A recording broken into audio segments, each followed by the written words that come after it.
यानंतर मुंबईमध्ये लोकलनं प्रवास करणाऱ्यांसाठी एक महत्त्वाची बातमी आहे।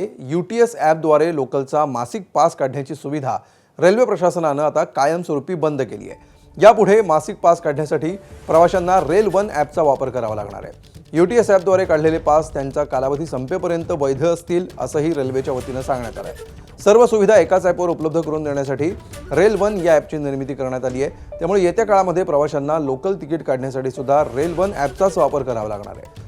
डिजिटल पेमेंटला प्रोत्साहन देण्यासाठी रेल वन ॲपवरून तिकीट खरेदी केलं तर 3% सवलत देखील जाहीर करण्यात आली आहे। 14 जानेवारी ते 14 जुलै 2026 या कालावधीपर्यंत ही सवलत असेल।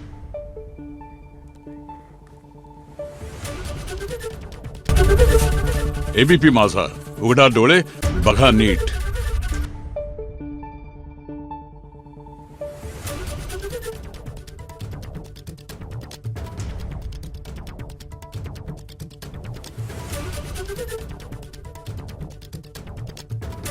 Thank you.